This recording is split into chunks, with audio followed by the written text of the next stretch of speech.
Yag na kung saan nung sila po ay nasa kalingap, naging impyerno daw po ang buhay po nila. Hanggang sa paglabas, no? Inside and out. Nung nasa loob ng kalingap, anong sabi? Naging impyerno ang buhay. Nung nasa labas na po, ganoon din. Naging impyerno ang buhay nila. Sorry to say, naging impyerno ang buhay namin sa loob ng kalingap. Hanggang sa paglabas namin ng kalingap, impyerno naging buhay namin. Hanggang sa loob at paglabas po ng kalingap, impyerno ang naging buhay nila. Kawawa naman pala, ano? Ha? Pero ngayon po, ati pong kapanayamin po ang isa sa mga dating OFW. Meron siyang mensahe lang po. Very short message. Ito ang kanyang mensahe po. Pakinggan po natin. Sa kalingap, hindi naging impyerno ang buhay namin. Gumanda nga yung buhay namin eh. Hindi na ako nag-abroad. Dito na lang ako. Diba? Kaya sa kalingap tayo. Sila po ang buhay na patotoo po mga kaibigan. Sabi ni Maria Cosinera, dati po nasa abroad siya, wala siyang sariling bahay, at hirap ang buhay. Ngayon po mga kaibigan, dahil sa kalingap, nagkaroon po ng sariling bahay at kasama ang mga anak. Ba't mo nasabi sa kalingap, naging impyerno ang buhay ninyo? Ito po mga kalingap, vloggers, may mga bahay na po sila ngayon. Yan po. Yung bang impyernong buhay? May mga sasakyan po at gumanda ang buhay po nila. Yan bang impyerno? Ito pang isa po natin pong kapanayamin. Yan. Yan. Dito sa kalingap, yan, gumanda ang buhay ko, gumanda ang buhay ng karamihan.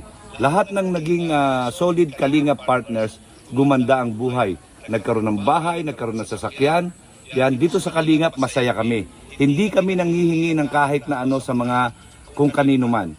Kami ay nagsisikap, kusang dumating ang blessing sa amin dahil sa paggawa namin ng kabutihan. Ito ang Team Kalingap, One Kalingap, One Family. Yun po mga kaibigan, isa lang po yan sa mga nagkaroon po ng sariling bahay, nagkaroon po ng sariling sasakyan. Ba't yun nasabi po na sa kalingap po ay naging impyerno ang buhay po ninyo? Ayun mga kabady, panibagong araw, panibagong react tayo sa content ni Kuya Val kahapon pero parang hinide na niya or pin-private na niya yung video na yun, hindi ko na makita eh. So, ayun mga kabady, bago natin simulan to, paki-like and subscribe po ng ating Facebook channel, Facebook, tapos ang ating YouTube channel mga kabady. Sana masuportahan nyo din yung aming YouTube channel para tuloy-tuloy tayo sa kung ano man yung nasimula natin. So, ayun mga kabady, no? Gusto ko lang magbigay ng opinion at sarili kong reaction doon sa babaeng nagsabi niya na simula nung pumasok at lumabas ng Team Kalingap, naging impyerno ang kanilang buhay. May mga patunay naman ang Team Kalingap na lahat ng mga taong nakapasok sa kanila, hindi nila sinira ang buhay. Hindi nila ginulo ang buhay. Bagkos, tinulungan at binago nila ang buhay ng tao, ng mga tao dyan sa Bicol at kung saan man yung mga natulungan nilang pamilya. Talagang may mga tao lang na ungrateful sa kung ano meron sa kanila, sa kung anong natamasa nila simula nung pumasok at lumabas sa Team Kalingap. So doon tayo sa point na pumasok sa Team Kalingap at lumabas man sa Team Kalingap, naging impyerno ang buhay nila. Based sa aking opinion mga kabady, based sa aking reaction, huwag mong isisi kung anong merong buhay ka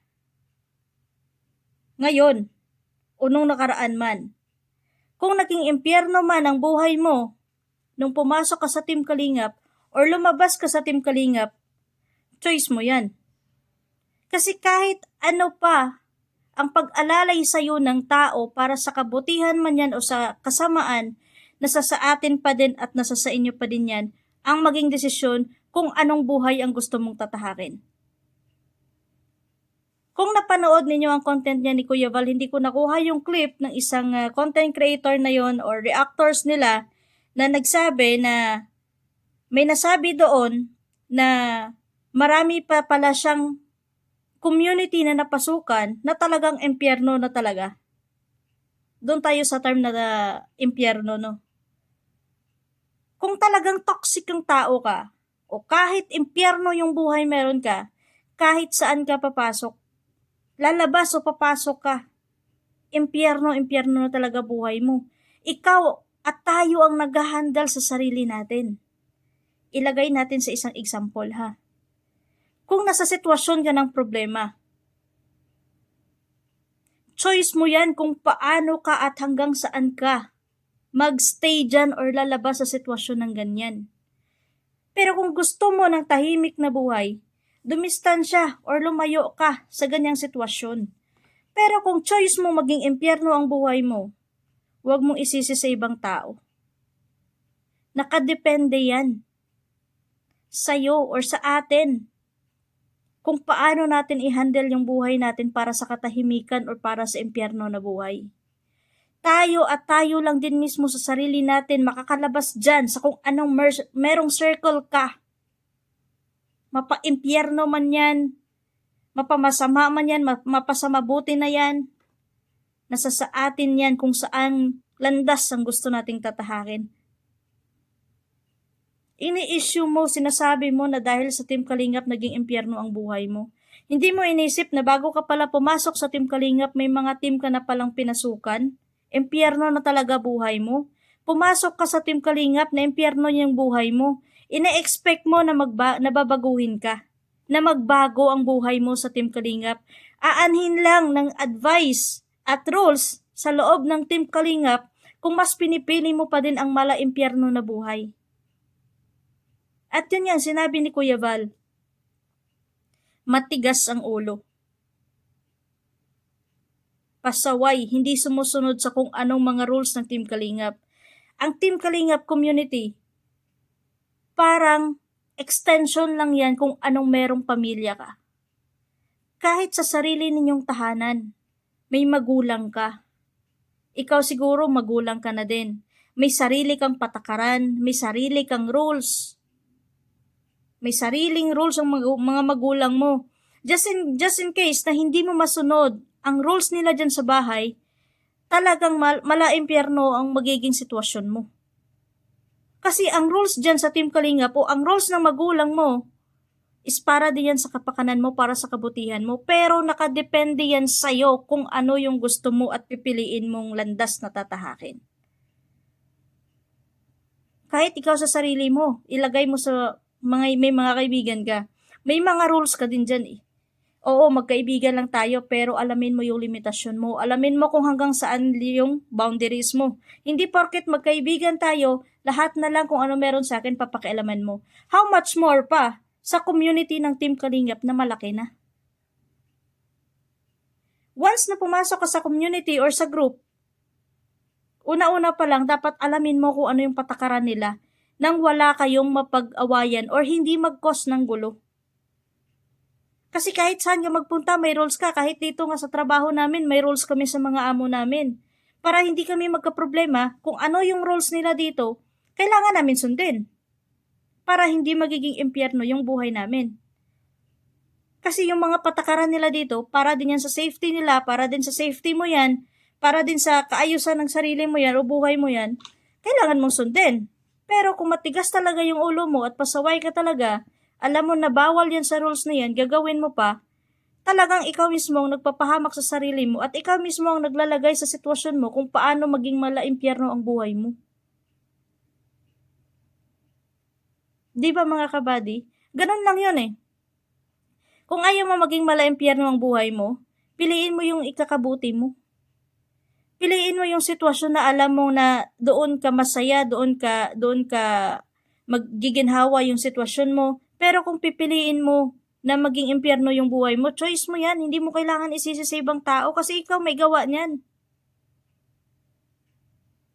Kahit sabihin pa natin na diktato ni ganito, diktato ni ganyan. Kahit ilan pang tao ang didikta sa'yo, kahit hari pa yan, o sino mang presidente magdidikta sa'yo, kung alam mong kapahamakan mo, kung gagawin mo yan, ikaw ang mapapahamak. Alam mo na masama eh. Bakit mo pa gagawin? Bakit mo pa susundin?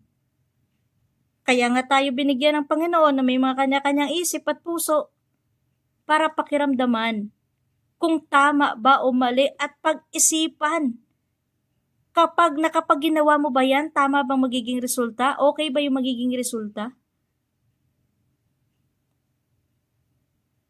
Napanood ko yung vlog na yun, hindi ko lang nakuha yung clip ng isang reactor na yun na talagang mala-impyerno na talaga buhay mo kasi marami ka nang napasukan na pala na community.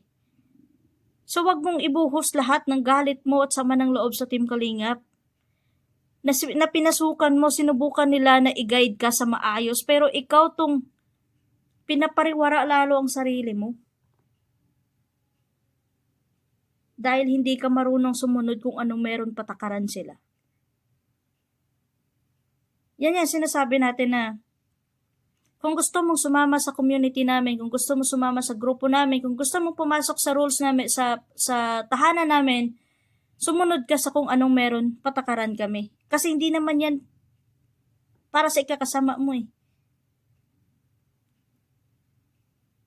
Pero kung may sarili kang rules at pasukin mo yan, at hindi mo susundin yung patakaran nila, much better na wag ka na lang pumasok kaysa na mag-cause ka pa ng gulo.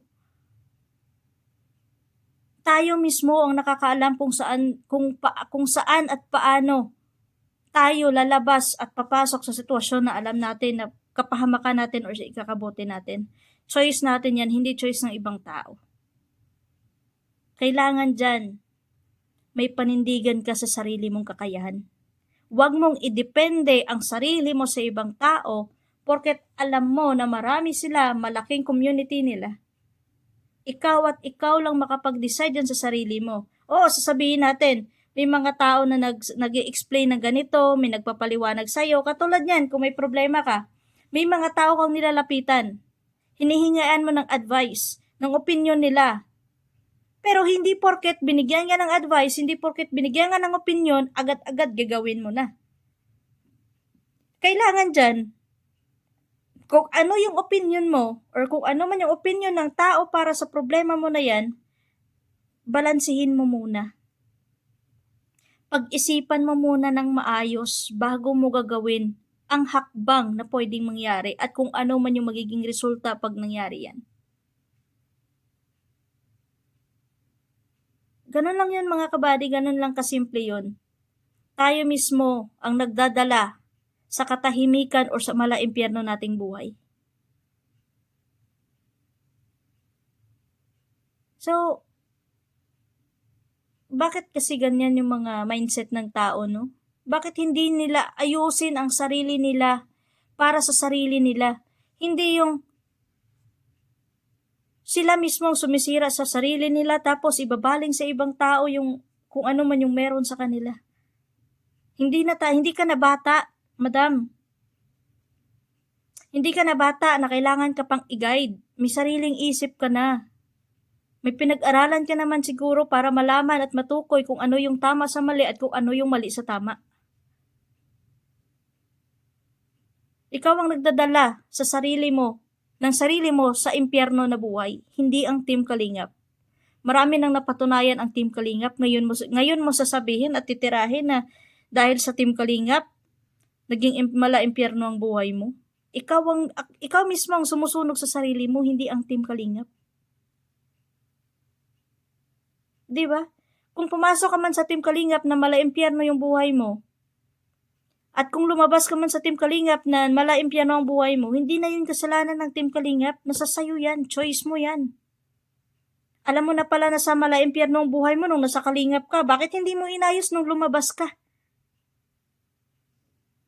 Hindi pa huli ang lahat. Di ba? So, yun lang mga kabady, no?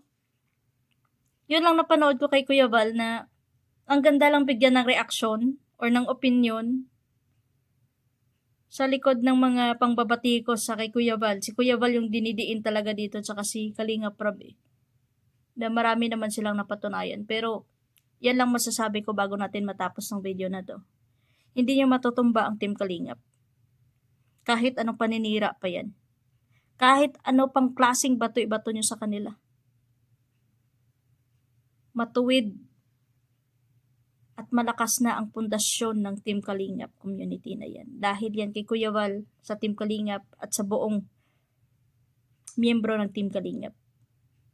Talagang mapait lang talaga kung ano merong ugali ka at ungrateful ka lang kung ano meron ka. Yan lang mga kabady.